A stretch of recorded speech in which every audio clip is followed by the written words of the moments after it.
Well, we always start last week, talk about last week and the job accomplished, and you got a chance to look at film and kind of digest it all. How'd the kids do? No, I thought our kids played well. We had some lapses up front with our run fits. We had one of our linebackers was struggling with a little bit with fits, and he kept fitting gaps, the wrong gap, and so that's why they broke off a couple big runs. And they do have a good offensive line. They were big up front, and they did a good job, but we had to be better with our run fits overall, and then we take care of some of that stuff. Offensively, I thought we moved the ball well most of the time. We had some short fields, so yards doesn't always look right. But at the same time, we only had 9 total possessions in the game, and to score 35 points in 9 possessions is a pretty good day. And then, all in all, excited about the effort. We had one big special teams play, but we gave up one big special teams play. And I still think we won the special teams battle, had them pinned a lot with some really good punts and good kickoff coverage. And other than that, yeah, it was a good game. So Moses Lake seems like they've been kind of rotating quarterbacks at least lately, or they've changed. I'm not sure. You can tell me more than that.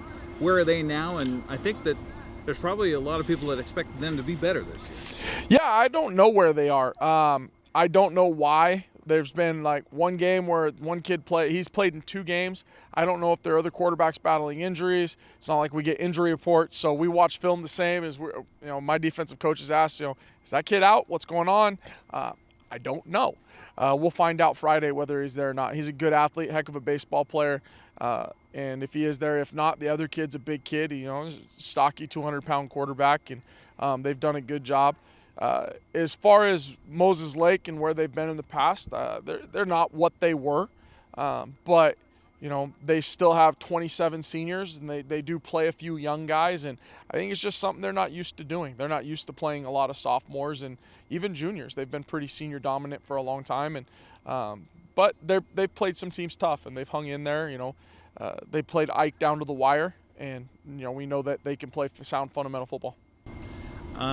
Speaking of young guys, I mean, you got some young guys up on the front defensively. Mm-hmm. With Max, we talked to after the game, and then you had a freshman step in to play excellently. Mm-hmm. How is Christian? Where is he at? And now that you've had a chance to play those young guys, I mean, okay, you've got somebody to fill in.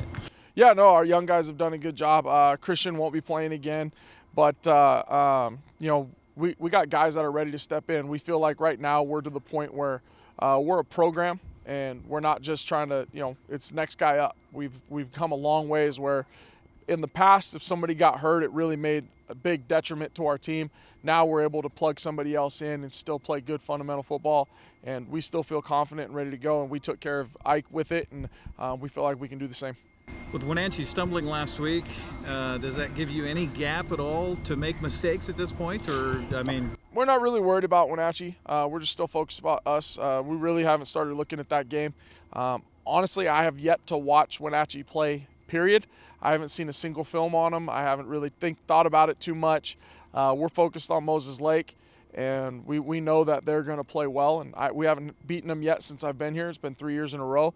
And so we're working to get rid of that and beat Moses Lake first, and then we'll worry about that when it comes. And traveling to their house and playing at their place, it's always kind of an uphill challenge. Yeah, all their wins have been at home. They've got 3 wins at home, so that means I think they're sitting at 3-1 at home, and they'll be ready to go. Is there an advantage? I know you're not looking ahead to Wenatchee, but to play turf 2 weeks in a row. I mean, kind of I don't know if it gets you ready for playing turf or if that's just me overthinking. I have no idea. I guess you'd have to ask the kids whether they noticed the difference. It's been a long time. I was like, I don't know. It's just a field. I just call plays. It's not something I think about. I'm just not smart enough to think that stuff through. But, I haven't thought about it, so I don't know. Okay. Keeping the kids focused on this week and this game and Friday night and not thinking ahead to next week and what that potential is. How do you do that? Oh, that's easy. Our kids have done awesome with it all year. We've had game after game, and we're like, don't look ahead. It's this week. And they're focused on winning every week because they had a goal this year. They wanted to come in and be successful, and they wanted to win a league title, and they wanted to compete at a high level in our league, and they've done that, and they don't want to have the hiccup. And we talk a lot about what other teams, you look at Ohio State getting blown out by Purdue. You look at good teams falling all the time to teams they shouldn't lose to. And we tell our kids that you can't do that. You got to come out and play your way and play the best of your ability and not worry about the opponent. Just worry about you and playing the best you can that week, and we'll take care of each week as it comes.